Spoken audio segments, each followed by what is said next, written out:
Good morning student. आज हम perfect participle के बारे में बातचीत करेंगे। पिछले वीडियो में हमने प्रेजेंट पार्टिसिपल के बारे में बात की थी, जिसमें हमने बताया था जिन हिंदी क्रियाओं के अंत में हुए और कर शब्द आएगा और एक कार्य समाप्त होकर दूसरा कार्य हो रहा होगा, ऐसा अगर लग रहा है तो आपको प्रेजेंट पार्टिसिपल का इस्तेमाल करेंगे। लेकिन आज हम परफेक्ट पार्टिसिपल का इस्तेमाल कर रहे हैं, जो कि इंटरमीडिएट की कक्षा में बहुत ही ज़रूरी होता है सिंपल से सिंपल वाक्य बनाने में। हम हिंदी में आपको पार्टिसिपल सिखा रहे हैं, फिर इंग्लिश वाक्यों को जोड़ने में हम इसका इस्तेमाल सिखाएंगे। तो सुन लीजिए, जिन हिंदी वाक्यों में क्रिया में हुए और कर शब्द आए। मैंने बताया था, पिछली वीडियो में बता दिया था, परफेक्ट पार्टिसिपल 3 प्रकार के होते हैं: प्रेजेंट पार्टिसिपल, परफेक्ट पार्टिसिपल और पास्ट पार्टिसिपल। तीनों की ही क्रिया में हुए और कर शब्द आएगा, लेकिन डिफरेंट में बताता चल रहा हूँ। उसमें एक साथ 2 कार्य हो रहे होंगे ऐसा लगेगा, और इसमें जिन हिंदी क्रियाओं में हुए और कर शब्द आएगा और ऐसा लगेगा कि एक क्रिया समाप्त होकर दूसरी की जाएगी, तो समझ जाएंगे कि आप परफेक्ट पार्टिसिपल है उस वाक्य में।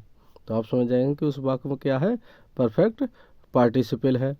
तो अब आपको ध्यान आएगा कि इस तरीके के वाक्यों को बनाएंगे कैसे। तो वाक्य बनाने का नियम है, जिस क्रिया में हुए और कर शब्द आया है उसकी अंग्रेजी से पहले आप हैविंग लगाएंगे तथा उस क्रिया की थर्ड फॉर्म से वाक्य बनाते हैं। दोबारा से सुन लें, अगर ऐसा कोई क्रिया जिसमें हुए और कर शब्द आए और ऐसा लगे कि एक कार्य समाप्त होकर दूसरा किया जा रहा है, तो आप उस क्रिया से पहले हैविंग लगाएंगे तथा उस क्रिया की थर्ड फॉर्म से वाक्य बनाएंगे।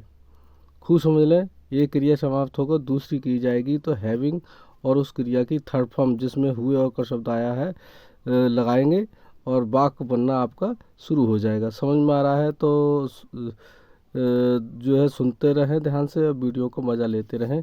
अब मैं आपको कुछ उदाहरण देने जा रहा हूँ जिन्हें ध्यान से सुनेंगे। परफेक्ट पार्टिसिपल के कुछ उदाहरण मैंने लिए हैं।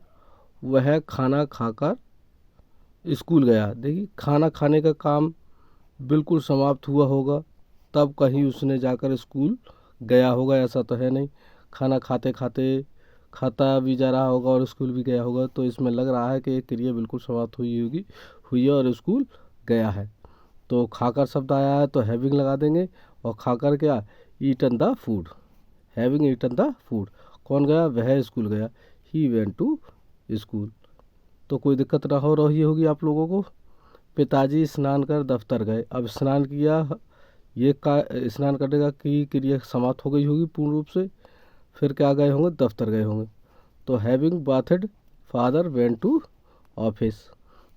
माँ खाना पकाकर सो गई। अब देखिए, खाना पकाने का काम पूर्ण किया होगा, फिर माँ सो गई, ये दूसरी क्रिया हो रही है। तो having cook the food mother slept.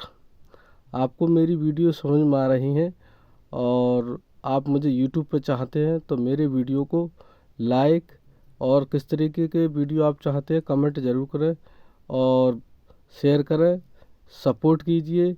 आपकी सपोर्ट की मुझे बहुत ज़रूरत है और मेरे चैनल को सब्सक्राइब ज़रूर करें। Thank you watching for my video.